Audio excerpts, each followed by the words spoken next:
Sanibonani wengane zakwethu, ake nginibingelele ngiphinde nginamukele. Kuphinda kuphi-ke la kuzofinyelela khona le video wengane wethu. Ungabe uqala-ke ungena kule channel icindezele usubscribe.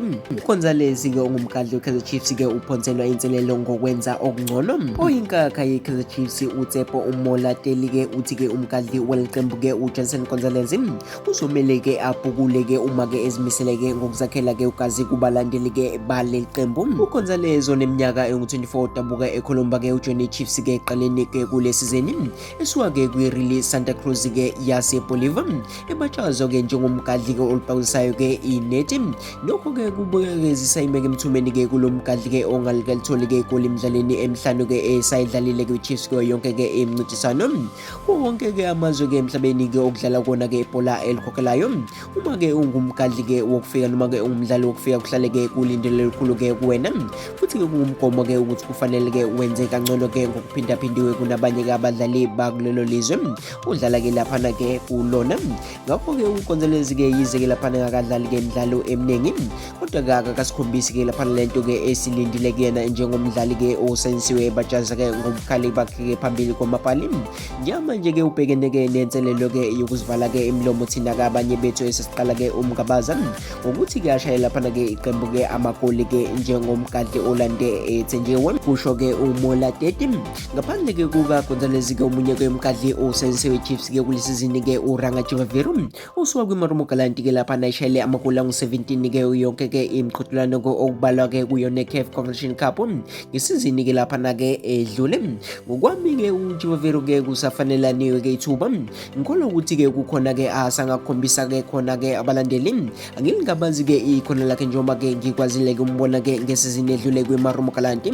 Uma-ke uqhathaniswa-ke noGonzalez-ke ebesingakaze-ke simbone, lesiqalayo-ke ukumbona la-ke kwi-Chiefs uqhuba-ke uMolateli owadlala kwi-Chiefs-ke laphana ngeminyaka yawo-1990 wanqoba-ke iwisa mezimili-ke spectacular-ke PP Top 18 ngo-1990-ke 4. Kule minyaka-ke shakalombili-ke yesomiso amakhosi kasayense-ke abakadli laphana ababibatshaza ngokungalibheki laphana ipali, kodwa bafika laphana iNaturena-ke zayima emthumeni. Phakathi kwabo-ke kubala laphana-ke uGustavo Payezi, uLazarus-ke Kambule kanye-ke noKaleb-ke Binyiminyimana. uBinyiminyimana-ke ofike ngesizini edlule-ke ethule ngeqoma uhambe ngaphambi kokuqala-ke kwalesizini-ke esenyama nambana-ke kwabanye abalandeli baleliqembu ababemsola-ke ngokukeja amagoli kaqame ngawo-ke kuba ama-penalty, kodwa-ke abalandeli bagcina sebeshaye amakhala-ke ngaye ngenxa yokwehlula-ke oqikelele-ke bamathuba.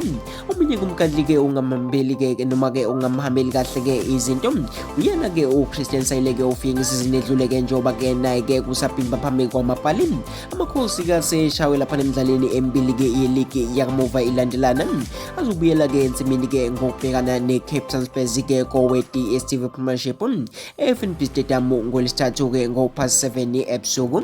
Lo mdlalo-ke azodlala-ke ngaphandle kwabalandeli-ke ngemuva kokugwetshwa-ke ikomiti eliqondisa-ke ubugwegwe le-Premier Soccer League. Lokhu-ke kungenxa yesigameko sesithathu-ke sokuhlaselwa-ke abalandeli enkundleni kobe ngumqeqeshi-ke uMolefitseki ngemuva-ke komdlalo we-Spurs-ke kuza-ke omkhaya baseSoweto-ke ne-Orlando Pirates obheke ngabovu-ke ngoNovemba 11.